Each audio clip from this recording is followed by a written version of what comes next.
Hurricane Helene continues towards the Florida coastline. Hello, I'm Mike Nasa with this noontime update on the hurricane. Taking a look at the visible satellite imagery, this is a true color image. We see a very powerful Category 2 storm organizing in the eastern Gulf of Mexico. It's been having trouble really tightening up with some dry air intrusions, but nonetheless, it has been intensifying steadily, and it is forecast to make landfall as a dangerous major hurricane later this evening along the Florida Big Bend. Here's the latest as of 10 a.m. Central, 11 a.m. Eastern. Hurricane Helene was at 25.5 north, 85.5 west, winds of 105 miles per hour. That makes it a solid Category 2, and it's moving north-northeast at 14. It should continue an even faster motion right into the coastline, making landfall between that hurricane warning area of Anclote River, Florida, to Mexico Beach, Florida.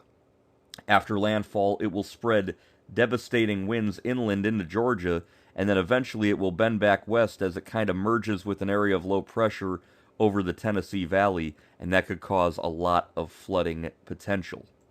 Again, the wind field with this storm is very large, and hurricane force winds extend out 60 miles, and the tropical storm force winds 345 miles from the center. So you're already seeing those impacts along the west coast of Florida as of 12:30 Eastern Time, and it is only going to get worse as time goes on.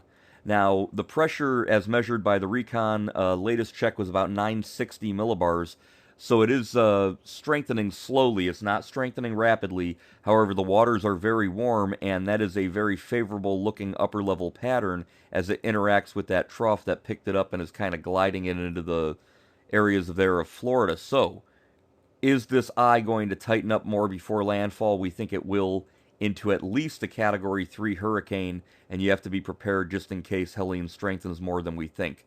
The weather out ahead of it is very, very nasty here. We're already having strong storms throughout areas of Florida, and this is only going to continue as the center of the hurricane moves more and more into radar range towards the Big Bend region. Wobbles, by the way, will take place. We've seen a little wobble to the right. It could wobble to the left, but in general, towards that Big Bend area of Appalachia Bay, Apalachicola, Perry, and areas there in the Big Bend of Florida. Now, the biggest threat is storm surge. We could see water inundation. Look at this. This is greater than 9 feet above normal tide levels here in red.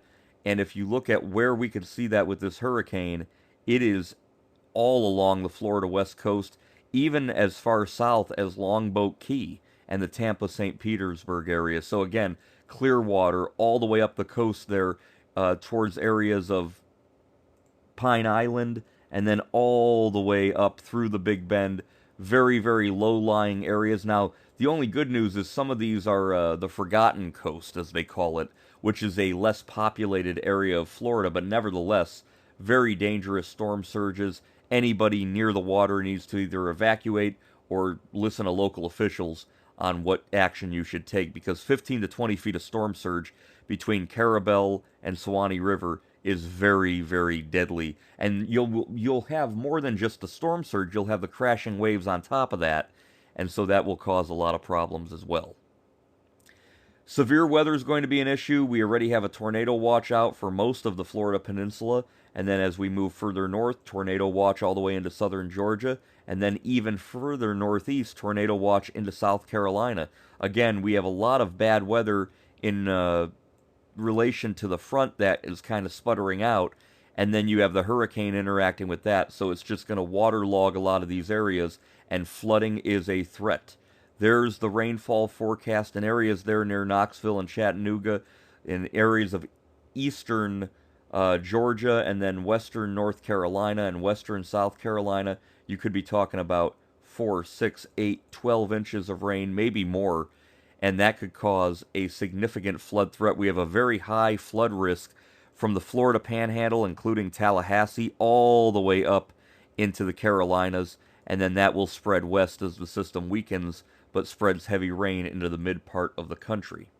Right now, obviously, from that radar image, a lot of dangerous wet weather way out ahead of it. All of the state of Georgia is under some kind of rainfall as of noontime, all of the state of South Carolina, and that is just the beginning with Helene offshore here headed towards the coast.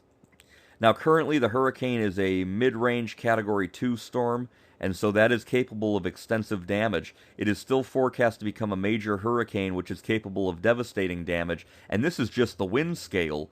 That says nothing about the severe weather, the flood risk, and of course the high storm surge and water with this storm. There's another look at that beautiful imagery. Look at how we have the hurricane down here just barreling towards the coast, and then obviously the weakening area of low pressure here from the trough is going to just kind of slide right in like that and cause a lot of havoc for the southeastern United States. I'm Mike Naso with continuing video coverage of Hurricane Helene. Stay tuned. I'll have more updates throughout the day today.